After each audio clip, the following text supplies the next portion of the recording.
এই গুরুত্বপূর্ণ প্রবলেমটা সলভ করার জন্য আমরা বেসিক জিনিসপত্র পড়া স্টার্ট করছিলাম। প্রিভিয়াস টিউটোরিয়ালে যেখানে শেষ করছিলাম একজাক্টলি সেখান থেকেই শুরু করব। আমরা এই ডুয়াল স্পেসের সেকেন্ড ডেফিনিশনটা দেখেছিলাম। এখন এলপি স্পেস এখান থেকে শুরু করব। এলপি স্পেস জিনিসটা কি ভাই? এলপি স্পেস হচ্ছে পি পাওয়ার সামেবল সিকোয়েন্স স্পেস। একটু যদি লিখি, পি পাওয়ার সামেবল অর্থাৎ যোগ করা যায় এমন সামেবল সিকোয়েন্স বা অনুক্রম বলতে পারেন স্পেস। অর্থাৎ এক্ষেত্রে কি হয়, আমাদের এলপি স্পেসটা থাকে যে ইনফাইনাইট সিরিজের সিকোয়েন্স, অর্থাৎ ওই সিকোয়েন্সের শেষ থাকে না, ইনফাইনাইট বা অসীম সিরিজ বলতে পারেন। বাট যদি যোগ করি অর্থাৎ সাম করি সামেবল, তাহলে আমরা ফাইনাইট সাম পাই। এই কথাটা এখানে চাইলে আমরা লিখে রাখতে পারি যে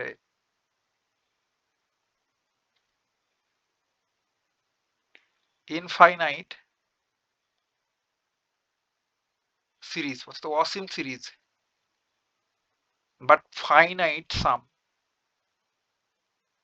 সসীম যোগফল।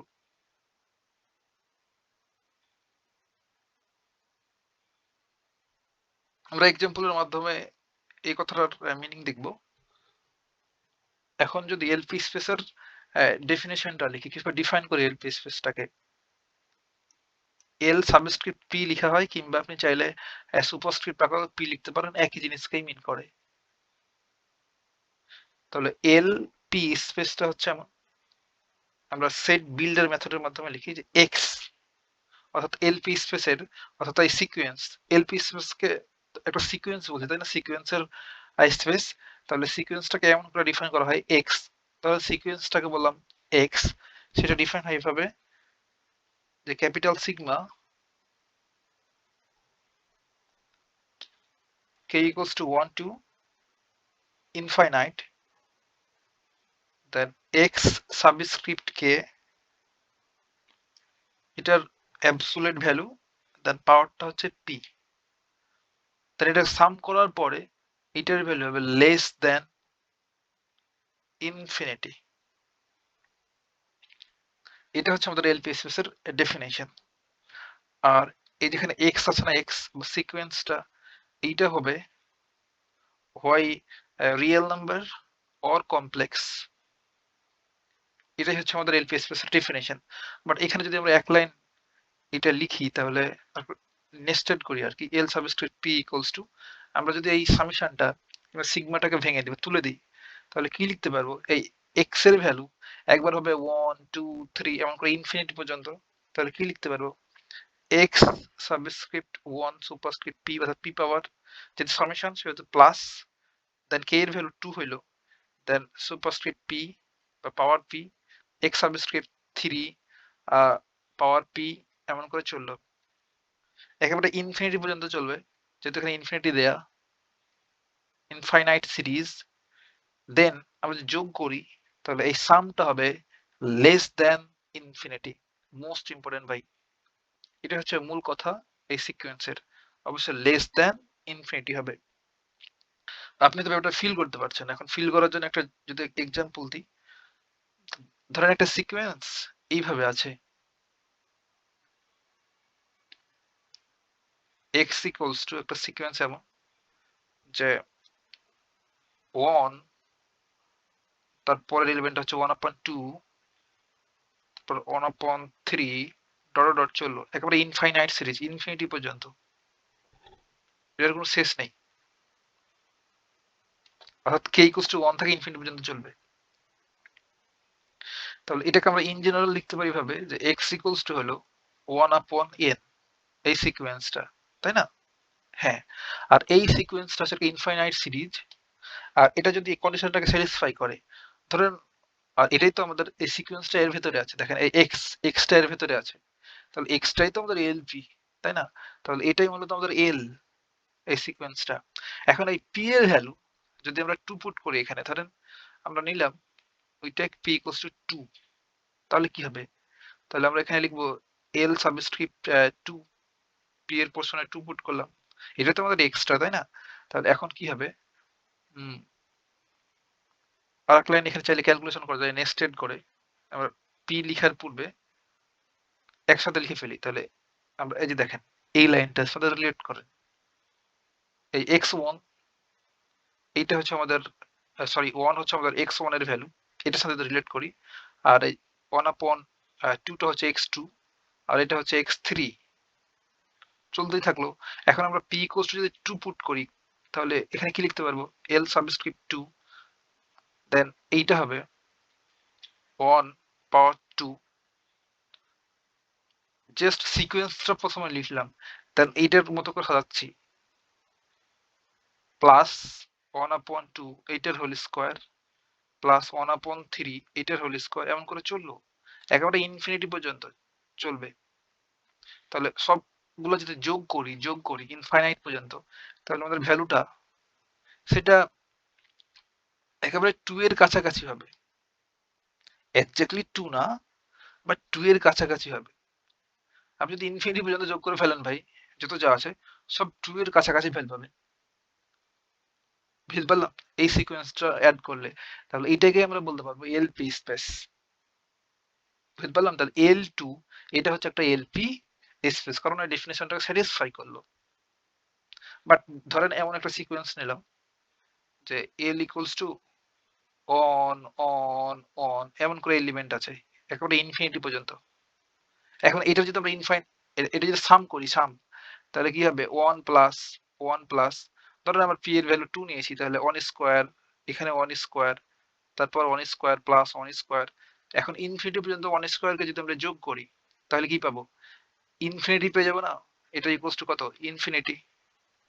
তাহলে যদি ইনফিনিটি পেয়ে যাই, তাহলে এটা কি আমাদের ফাইনাইট সাম হলো? অবশ্যই ফাইনাইট সাম হলো না, এটা ইনফাইনাইট সাম হয়ে গেল। দেখেন ইনফাইনাইট সিরিজ থাকবে, অসীম সিরিজ, বাট ফাইনাইট সাম, সসীম যোগফল।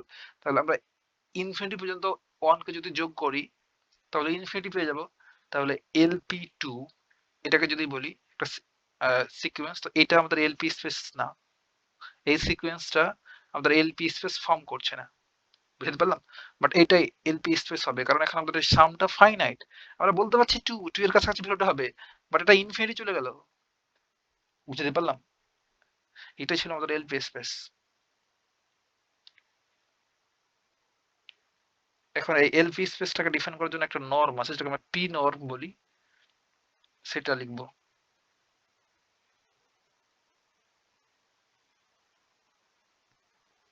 নর্মটা হচ্ছে এমন যে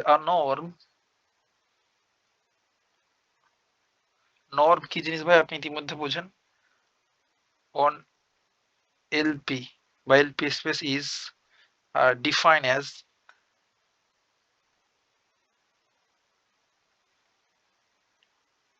এই নর্মের ওপর এটা ডিফাইন হয়, নর্ম অফ এক্স, দেন এই নিচে ফি লিখি সাবস্ক্রিপ্ট আকারে, এটাকে বলে ফি নর্ম। এটা সুন্দর নামটা হচ্ছে পি নর্ম। এই পি নর্ম ইকুয়ালস টু, আচ্ছা এই নর্মটা দেখে বুঝে যাবেন ভাই এটা এলপি স্পেসের নর্ম। এই নর্মের আন্ডারে এলপি স্পেস বানাকে স্পেস হয় বা নর্ম স্পেস হয়, আমরা প্রমাণ করছিলাম একটা প্রবলেমে। দেন কে ইকুয়ালস টু 1 থেকে ইনফিনিটি,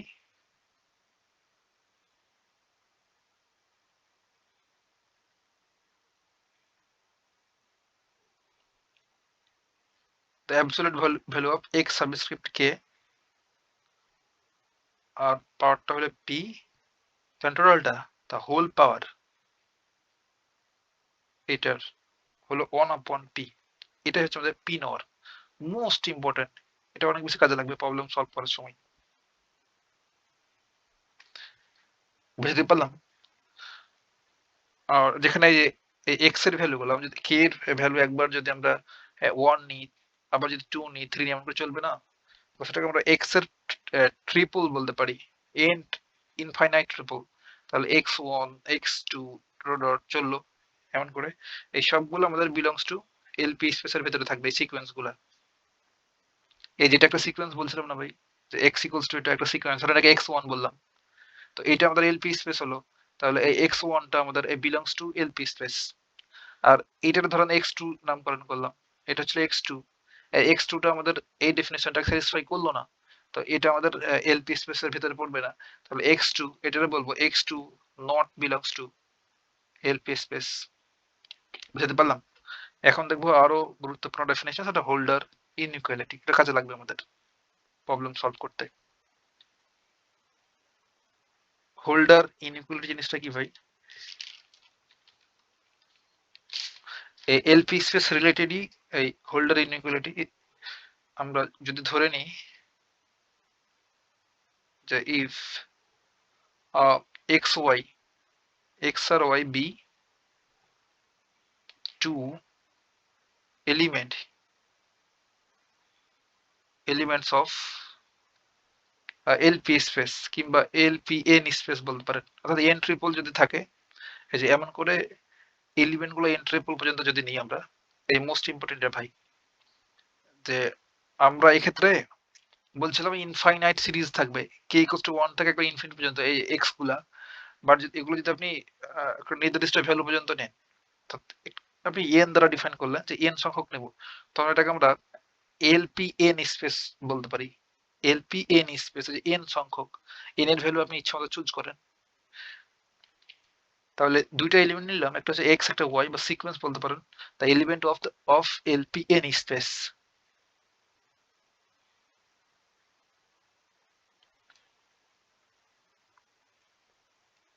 দ্যাট ইজ, আমরা ওই যে এক্স কে ডিফাইন করছি এইভাবে, তো x equals to n triple পর্যন্ত নিব, x one, x two, x three dot চললো একবারে এক্স এন পর্যন্ত, আর ওয়াই কে একইভাবে নেব এন ট্রিপল পর্যন্ত,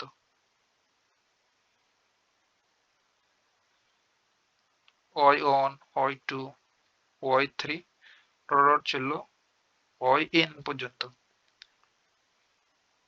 এই এন ট্রিপল বলছি, এই কথাটা হয়তো আপনার কাছে নতুন মনে হতে পারে, বাট মোটেও নতুন কিছু না, আমরা আগে ওইসব নিয়ে কাজ টাজ করেছি। তো একটু যদি এটা একটু ক্লিয়ার করার চেষ্টা করি, আমরা কোন ফাঁক ফোকর রাখতে যাচ্ছি না। ধরেন একটা টু ডাইমেনশনাল আমরা স্পেস নিলাম আর স্কোয়ার, এটা বলতে বোঝায় ভাই যে এখানে এলিমেন্টটা হবে এমন x one, x two, two dimension. আর টেনসর পড়ছিলাম তখন আপনি জানেন যে এটা এক্স অ্যাক্সিসকে আমরা এক্স সুপারস্ক্রিপ্ট ওয়ান বলি, কিংবা x subscript one, superscript subscript যাই বলি, এটাকে বলবো এক্স সাবস্ক্রিপ্ট টু। আর একটা ডাইমেনশন থাকে ধরেন এই বরাবর, তখন সেটাকে বলছি এক্স সাবস্ক্রিপ্ট থ্রি। এইভাবে এখন যদি আমরা আর থ্রি বলি, এটা হচ্ছে থ্রি ডাইমেনশনাল, তখন এটাকে আমরা থ্রি ট্রিপল আকারে লিখতে পারবো, X subscript one, X subscript two, X subscript three. এখন যদি আমরা আর এন বলি, তখনই আমাদের আছে এন ট্রিপল। তাহলে এক্ষেত্রে এই আর স্পেসের এলিমেন্ট গুলো হবে X, X one, x two, x three dot চললো একেবারে এক্স এন পর্যন্ত। দেন এটাকে আমরা বলি এন ট্রিপল।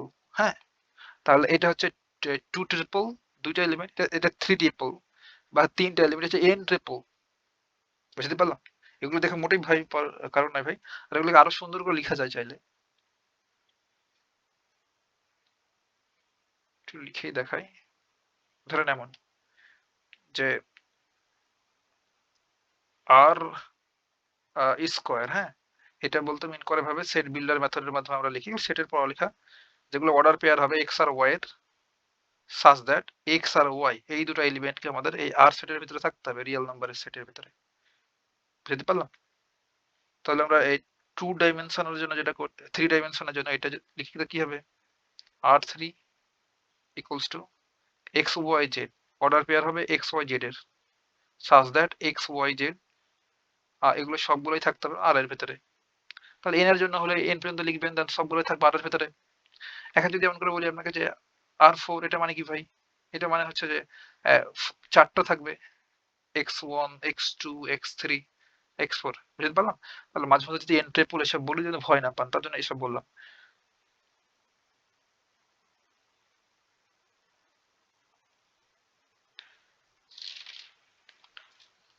এখন আমরা আমাদের হোল্ডার ইনইকুয়ালিটিতে ফিরে আসতে পারি, বা হোল্ডারের অসমতা। আমরা এক্স এবং ওয়াই কে ডিফাইন করলাম এভাবে যে ট্রিপল আকারে, এবং দ্য নর্ম এলপি স্পেসের ক্ষেত্রে এক্স এর নর্ম কিভাবে ডিফাইন করি, কিছুক্ষণ পূর্বে দেখলাম norm of x is defined as, সেটা আমরা ডিফাইন করি ভাবে পি নর্ম, যেটা বলছিলাম the norm of x, so p norm equals to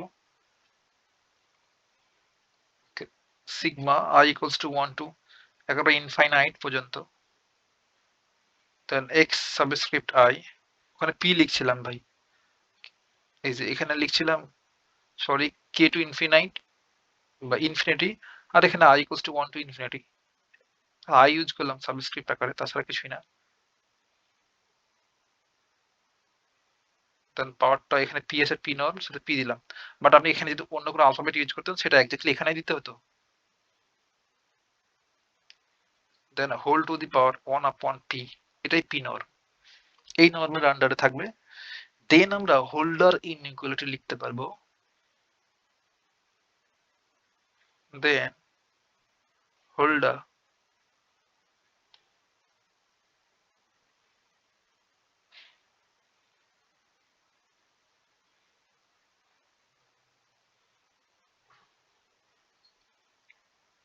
most important, left সাইডে যদি এমন থাকে i equals to 1 to infinite absolute value of x subscript I y subscript I, এইটা ইকুয়ালস টু আমরা লিখতে পারবো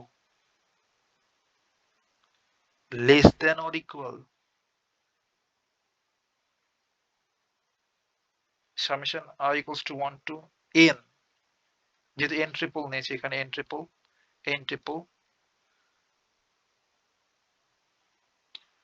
x subscript I power p, তাহলে টোটালটার উপর পাওয়ার হচ্ছে 1 upon p into summation I equals to 1 to n y subscript I, এটার পাওয়ারটা হচ্ছে q, দেন হোল পাওয়ারটা হচ্ছে 1 upon q। বুঝতে পারলাম? এই x এর জন্য যদি আমরা p নিই তাহলে y এর জন্য নিলাম q, বুঝতে পারলাম? এটা হচ্ছে হোল্ডার ইনইকুয়ালিটি। এই যে এখানে অসমতার সাইন দিলাম লেস দেন অর ইকুয়াল, এটাই তো ইনইকুয়ালিটি বা অসমতা, তাই না? তাহলে এখন দেখেন তো ভাই এখানে যে এটাতে আমরা কি লিখতে পারবো, or এটা লেফট সাইড এখানে থাকলো I equals to 1 to infinite x subscript I y subscript I, এটার absolute value less than or equal, আর এই অংশটুকু আমাদের পি নর্মটা না, তাহলে এটা নর্ম x এর পি, আর এটা কি ভাই নর্ম y কিউ দিলাম। এই দেখেন এখানে যখন পি এখানে পি তখন হচ্ছে পি নর্ম বলি, আর কিউ এখানে তার জন্য কিউ, বুঝতে পারলাম? এটা হচ্ছে আমাদের হোল্ডার ইনইকুয়ালিটি। এই লেফট সাইড থাকলে এই রাইট সাইডটা লিখতে পারবো, কিংবা এটা থাকলে এটা লিখতে পারবো, এটা হচ্ছে এর কার্যকারিতা। আর অবশ্যই বলে দিতে হবে এখানে একটা কন্ডিশন, এগুলো তখনই প্রমাণ হবে, এই left side equals to right side তখনই লিখতে পারবো, কিংবা এটা স্যাটিসফাই করবে যদি কিনা এমন হয় যে 1 আপন পি প্লাস 1 আপন কি এটা ইকুয়ালস টু 1 হয়। এবং এই আমাদের এলপি স্পেসে কি জানি ভাই, এলপি স্পেসে পি এর ভ্যালুটা আমাদের 1 আর ইনফাইনাইট এটার ভিতরে থাকে, এটা ফাইনাইট হয়, অর্থাৎ পি এর ভ্যালুটা অবশ্যই ফাইনাইট হতে হবে, হ্যাঁ, বা সসীম হতে হবে। আর একইভাবে তাহলে কিউ এর ভ্যালুটা বলে দিতে পারবো যে 1 এবং ইনফাইনাইট এই দুটোর ভেতরেই থাকবে, যেহেতু এলপি স্পেস। এটাই ছিল আমাদের ভাই হোল্ডার ইনইকুয়ালিটি। তাহলে আমাদের এখন এলপি স্পেস আর হোল্ডার ইনইকুয়ালিটি ডান হয়ে গেল। এখন দেখব সর্ডার বেসিস। এই সর্ডার বেসিস নিয়ে কথা বলতে গেলে আমাদের এই বেসিস, বেসিস বলতে মূলত ভাই আমাদের এই ইউনিট ভেক্টরকে বোঝায়। আমরা আই জে কে পড়ি না, ইউনিট একক ভেক্টর আই জে কে, এইসবকেই মূলত বেসিস বলে। এই এখন এই টাইপ অফ বেসিস, টিপি বললাম, হ্যাঁ টাইপ অফ বেসিস, এই বেসিস গুলা প্রায় 3-4 প্রকার আছে। একটাকে বলে এসটিডি স্ট্যান্ডার্ড বেসিস, তারপরে আছে ওয়ার্ডার্ড বেসিস, আর একটা আছে হ্যামেল বেসিস,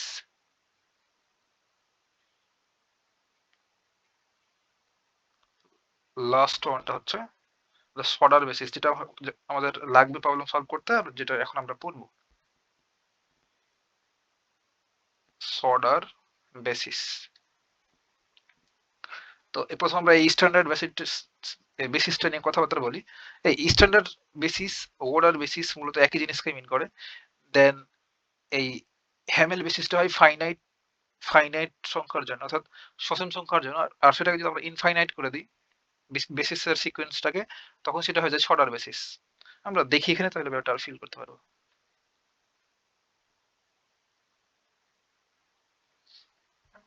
ধরেন আমরা একটা 2 ডাইমেনশনাল ভেক্টর লিখি এখানে। একটা ভেক্টর লিখছি এরকম করে, ধরেন এক্স বার, তো ভেক্টর এটা, দেন বলছি 2i প্লাস 3j বললাম। তাহলে বলতো এখানে বেসিস ভেক্টর বা ইউনিট ভেক্টর কয়টা?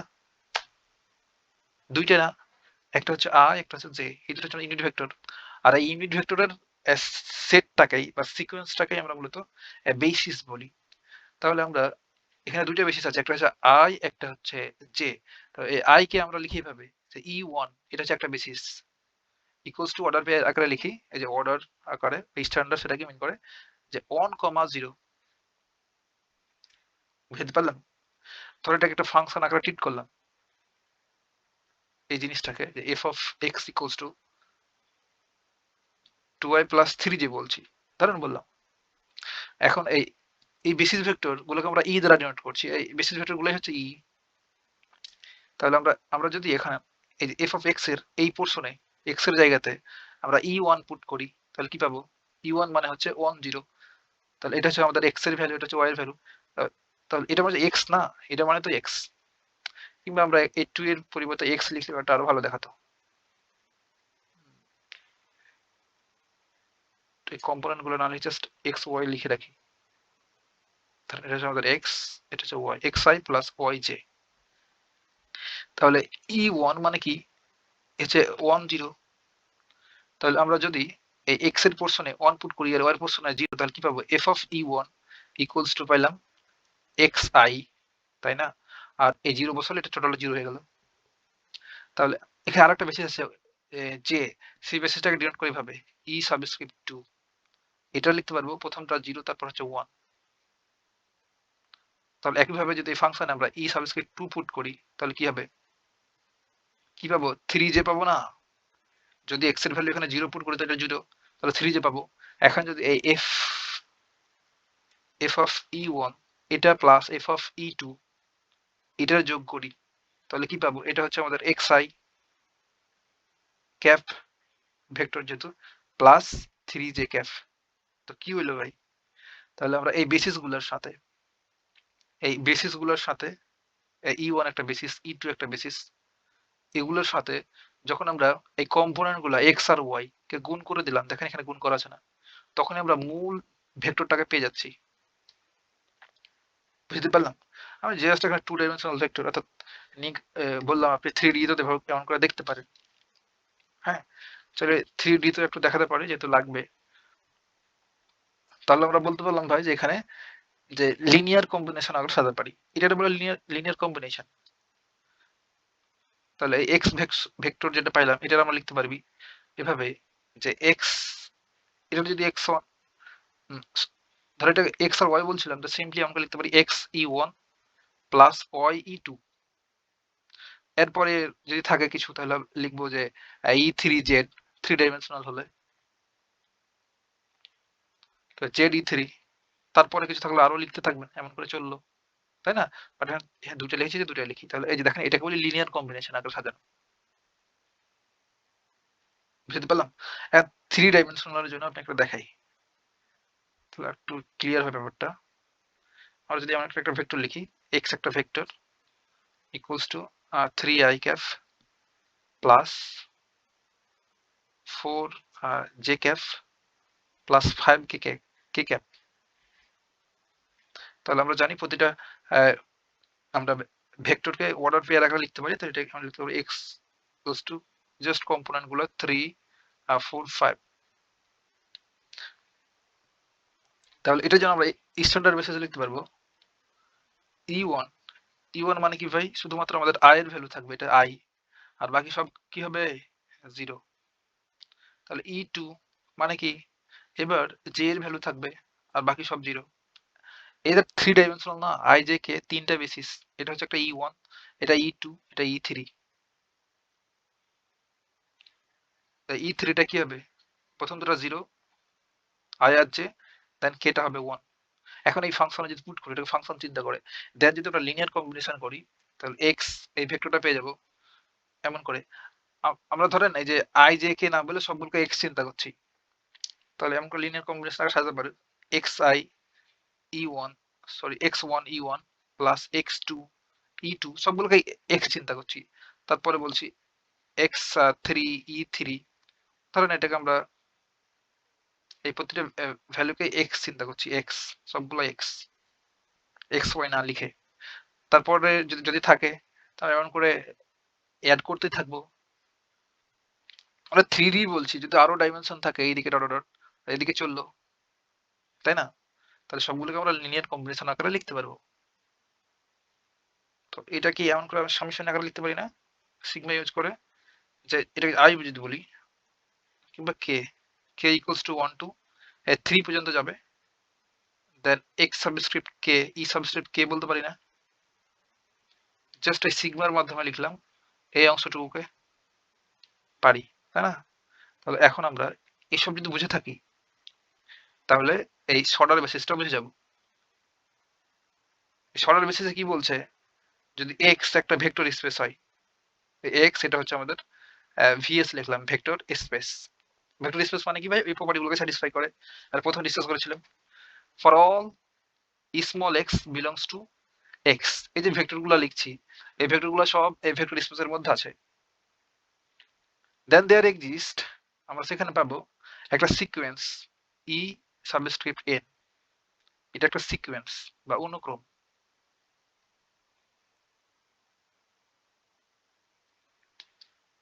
এই এই সিকোয়েন্সটা হচ্ছে বেসিসের সিকোয়েন্স। মানে লাইক এমন, যে ধরেন en ইকুয়ালস টু হবে e1 e2 e3 e4 dot dot চললো একেবারে en পর্যন্ত, এগুলো বেসিস। এই যে দেখেন ভাই, এখানে একটা e1 বের করেছিলাম না, এই যে এটা হচ্ছে e1, এটা হচ্ছে e2, একভাবে e3 e4 এমন করে চললো। এটা জাস্ট 2 ডাইমেনশন, তো দুইটা পেয়েছি, একটা e1 একটা e2। তো en ডাইমেনশন হয় তা চলতেই থাকবে না। আর একটু যদি বলি দেখেন, তো যদি n ডাইমেনশন হয়, তাহলে e1 ইকুয়ালস টু কি পাবো? প্রথমটা 1, বাকি যত যা আছে সব জিরো জিরো জিরো চললো একবারে। তো n ডাইমেনশন হয়ে যায়, জানি না n সংখ্যক জিরো আছে। তারপর যদি e2 বলি n সংখ্যকের ক্ষেত্রে, তাহলে প্রথমটা 0, তারপরটা 1, তারপর যা আছে সব জিরো একবারে n পর্যন্ত সব জিরো। তারপর n e3 যদি বলি, তাহলে প্রথম দুইটা 0, পরটা 1 হবে, i যে k টা 1 হবে, বাকি সব জিরো একেবারে n প্রাম পর্যন্ত চললো। একইভাবে e4, প্রথমটা 0, তারপরটা 0, তারপরে 0, তারপরে 1 হবে, ডট চললো। তো এগুলো কি সিকোয়েন্স পেয়ে গেছি না, সিকোয়েন্স। এই যে সেটা এখানে বলা হচ্ছে যে there exist a sequence of basis, বেসিসের সিকোয়েন্স পাবো। দেন কিছু কন্ডিশন ডিসকাস করছে, যে সাজ দ্যাট, যেন আমাদের নর্ম অফ এই এক্স ভেক্টর, এই ভেক্টরটা, দেন মাইনাস আমাদের লিনিয়ার কম্বিনেশন আমরা সাজাতে পারি। তেমন করে লিখবো যে x1 e1 plus x2 e2 plus dot dot plus n term পর্যন্ত যদি লিখি en xn, এটার নর্ম। এটা হবে টেন্ডিং টু জিরো যখন এজ আমাদের n টেন্ডিং টু ইনফিনিটি। আপনি হয়তো ব্যাপারটা এমনিতেই ফিল করতে পারবেন। ধরেন আমাদের এক্স, এটা ভেক্টরটা ছিল না, এই যে x bar x i cap plus Y j cap ভেক্টরটা ছিল। দেন যখন আমরা এক্স ওয়ান ই ওয়ান, এই যে এই তো এখানে এক্স ওয়ান ই ওয়ান বলতে তো এইটাই, এই যে এক্স ওয়ান ই ওয়ান, তারপর ওয়াই ই টু, ওয়াই কে যদি এক্স চিন্তা করি তো তখন বলবো যে এক্স ওয়ান ওয়াই ওয়ান, এখানে লিখে দিই যে আমরা এক্সটাকে বলছি x1,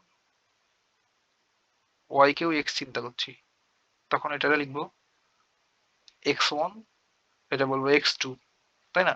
তারপরে 3 ডাইমেনশনাল x3। তাহলে এই জিনিসটাই দ্বারা আমরা কি এই ভেক্টরটাকেই পাচ্ছি না, x ভেক্টরটাকে? তুমি চাইলে এখানে লক্ষ্য করতে পারো না, ইকুয়ালস টু দিয়ে লিখি।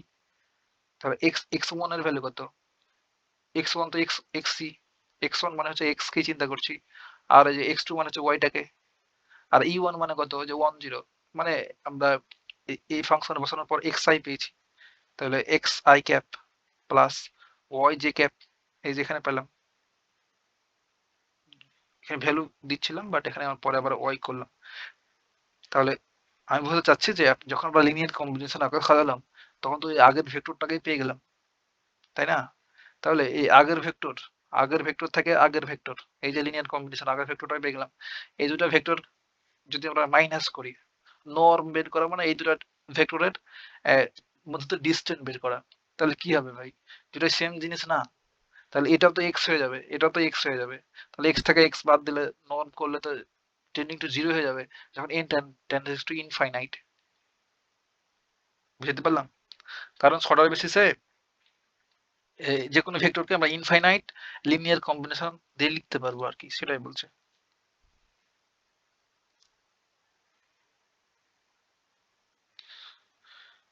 তাহলে আমরা এখানে বলে দেবো যে এই যে সিকোয়েন্স টা পাইলাম, এইটাকে আমরা বলছি সোডার বেসিস।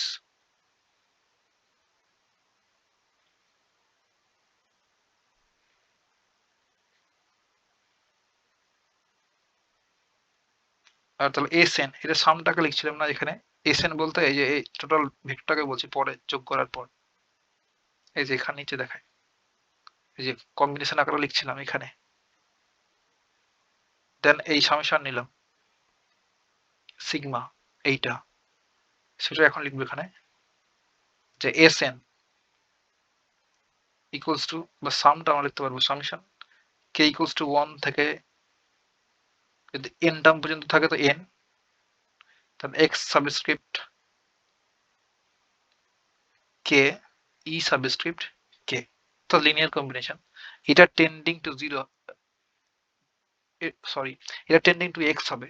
এই দেখেন এই টোটাল যোগফলটা বা কম্বিনেশনটা তো এক্স হয়ে যাবে, এক্স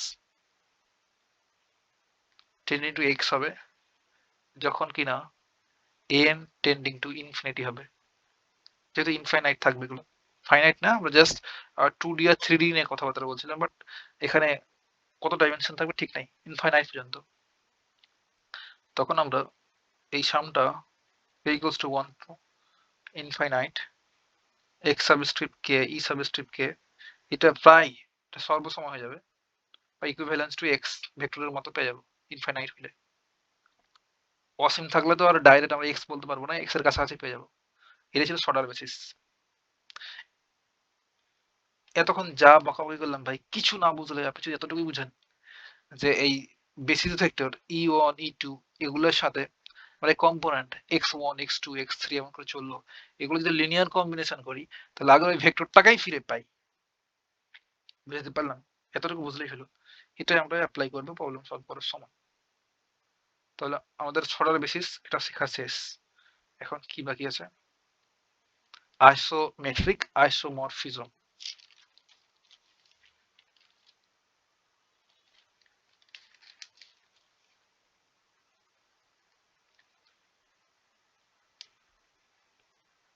আর 10 মিনিট মতো লাগতে পারে, প্রায় 34 মিনিট হয়ে গেল। দেন আমরা প্রবলেমটা সলভ করবো নেক্সট টিউটোরিয়ালে। হ্যাঁ, তাহলে আমরা ধরে নেব যে লেট এন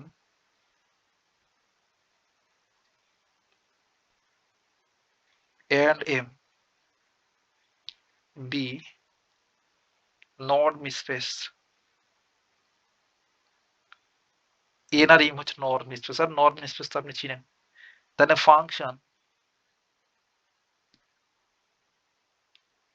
ফাংশনটাকে বলছি এফ। হ্যাঁ, দেন ফাংশন ম্যাপ হয় ভাবে F maps into M, অর্থাৎ এক নর্ম স্পেস থেকে আরেক নর্ম স্পেসে যাচ্ছে।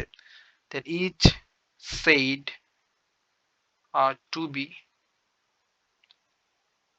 an isometric isomorphism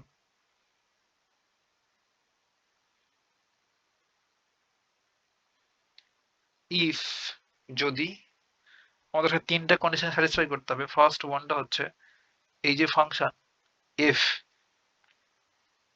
এইটা এরে হইতে হবে এফ ইজ বাইজেক্টিভ ফাংশন। বাইজেক্টিভ, এই বাইজেক্টিভ দেখে আপনি আবার বিপদে পড়তে পারেন যে এটা আবার কি জিনিস। ছোটকালের পড়ায় এসএসসি লেভেল থেকে পড়ছি, বাট হয়তো আপনার এখন মনে নাই। বাইজেক্টিভ মানে হচ্ছে ফাংশনটাকে ওয়ান ওয়ান হইতে হবে, ওয়ান টু ওয়ান হইতে হবে। এখন আপনি বলতে পারেন ভাই one one to one function তো মনে নাই। এর অর্থ হচ্ছে ভাই ধরেন এ সেট এবং বি সেট, এ সেটের ডিফারেন্ট ইনপুটের জন্য বি সেটের আমাদের ডিফারেন্ট আউটপুট পাবো। ধরেন এখানে একটা এলিমেন্ট এ আছে, এখানে একটা ওয়ান, এবং করে ধরেন এখানে বলছি বি, এখানে সি। তাহলে এই এ সেটের ডিফারেন্ট ডিফারেন্ট এলিমেন্ট না, একটা এ একটা বি একটা সি। ধরেন বি সেটে এমন করে এলিমেন্ট আছে ওয়ান টু থ্রি। তাহলে এই যে এ ধরেন এই থ্রির সাথে যুক্ত আছে, বি ওয়ানের সাথে, সি টু এর সাথে। তাহলে এ সেটের প্রতিটা এলিমেন্ট বি সেটের প্রতিটা এলিমেন্টের সাথে যুক্ত আছে। এরকম যদি থাকে আর ডিফারেন্ট ডিফারেন্ট ইমেজ হয়েছে, এ এর ইমেজ হচ্ছে থ্রি, বি এর ইমেজ হচ্ছে ওয়ান, সি এর ইমেজ টু, তখন সেই ফাংশনটাকে আমরা বলি ওয়ান ওয়ান ফাংশন।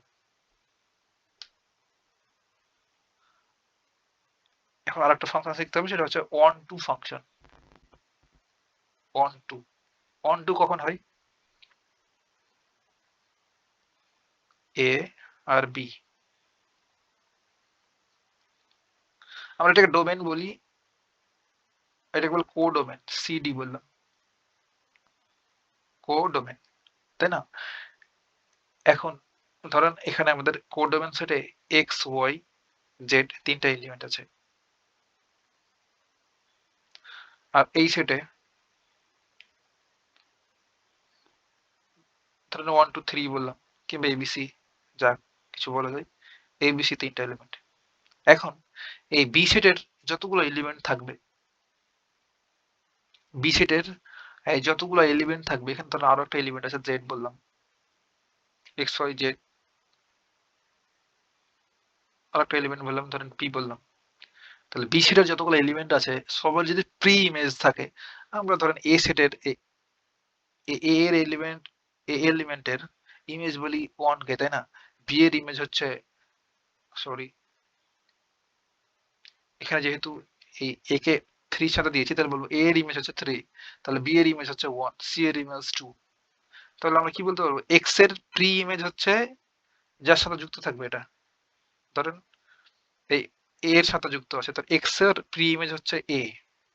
এমন করে হতে পারে এই অয়ও এর সাথে যুক্ত আছে, এই জেড বি এর সাথে যুক্ত আছে, পি এই সি, এটা সি এর সাথে যুক্ত আছে, তাই না?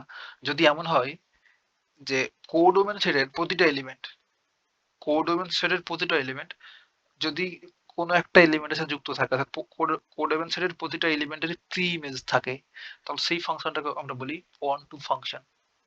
বুঝতে পারলাম? যদি এমন হতো এখানে আরেকটা এলিমেন্ট ধরেন কিউ আছে, কিউ, আর এই কিউটা কারোর সাথে যুক্ত নাই, তখন এটা ওয়ান টু হইতো না, এটা ফাংশন হতো, বাট ওয়ান টু হইতো না। বুঝতে পারলাম? তাহলে কোডোমেন সেটের প্রতিটা এলিমেন্ট যদি ডোমেন সেটের প্রতিটা ডোমেন সেটের এলিমেন্টের সাথে যুক্ত থাকে, আর এই এ সেটে আমরা কলা কলাকার সিরিজে ফাংশন ডিফাইন করি, তাহলে এগুলোকে বলি কলা, আর হলো কলা গাছ। তাহলে এখানে আবার কেউ ফাঁকা থাকলে কিন্তু সেটা ফাংশন হবে না, নট ফাংশন। বাট এখন আপনি যদি এই one to one R one two বুঝে থাকেন, এই দুটোকে যদি অ্যাড করে দেন, তাহলে কোনো একটা ফাংশন যদি একই সাথে এই দুইটা হয়, কোনো একটা ফাংশন যদি একই সাথে এই দুইটা হয়, তখন সেই ফাংশনটাকে আমরা বলি বাইজেক্টিভ ফাংশন। তাহলে দেখেন এই ফাংশনটা কিন্তু অলরেডি বাইজেক্টিভ হয়ে গেছে, এই বি সেটের প্রতিটা এলিমেন্ট এ সেটের প্রতিটা এলিমেন্ট যুক্ত আছে। তাহলে আমাদের এই ওয়ান টু স্যাটিসফাই করলো।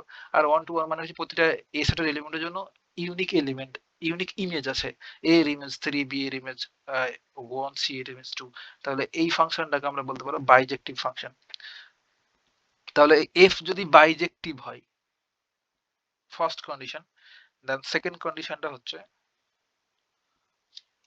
এই এফ ইজ লিনিয়ার। লিনিয়ার মানে কি ভাই? ওই তো আমাদের প্রপার্টিটাকে স্যাটিসফাই করতে হবে, অর্থাৎ F of alpha X plus beta Y linear functional, যে প্রপার্টিটা দেখছিলাম এটা ইকুয়াল লিখতে পারবো alpha F of X plus beta F of X, এটাকে স্যাটিসফাই করতে হবে বিটা এফ অফ ওয়াই, তবে সেটাকে আমরা বলতে পারবো লিনিয়ার। আর ফর অল, এই যে আলফা আর বিটা এগুলো আছে আমাদের ফিল্ড থেকে, এগুলো স্কোয়ার, আর এক্স ওয়াই দুটো হচ্ছে ভেক্টর, এক্স আর ওয়াই এগুলো ভেক্টর ফিল্ড থেকে আসবে, ভেক্টর ফিল্ড এন্ড। আর লাস্ট ওয়ান কন্ডিশন 3, 3 নম্বর হচ্ছে যে এফ প্রিজার্ভ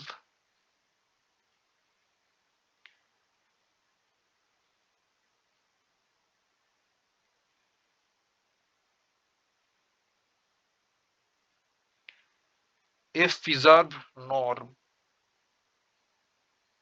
নর্মটা সংরক্ষণ করে, এটা বলতে কি মিন করে ভাই? এই কথাটা সবচেয়ে গুরুত্বপূর্ণ এই ডেফিনেশনের, এটা আমরা কাজে লাগাবো।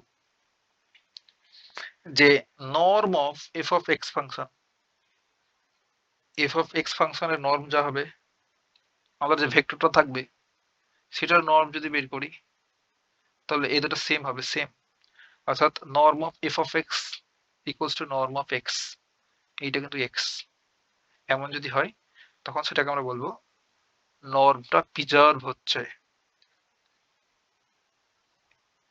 বুঝতে পারলাম? আর যেখানে এক্স বিলংস টু এন, অর্থাৎ এই নর্ম স্পেসের এলিমেন্ট এক্সটা ডেফিনেটলি ভেক্টর হবে, এক্স ডেফিনেটলি ভেক্টর। তাহলে আইসোমেট্রিক আইসোমরফিজম আমরা ডিসকাস করে ফেললাম। এই তিনটা কন্ডিশনকে যদি এফ ফাংশনটা স্যাটিসফাই করে তাহলে এই এফ ফাংশনকে বলতে পারবো আইসোমেট্রিক আইসোমরফিজম। আর এই কন্ডিশনটা মোস্ট ইম্পর্টেন্ট। এতটুকুই কথা হবে, নেক্সট টিউটোরিয়ালে প্রবলেমটা সলভ।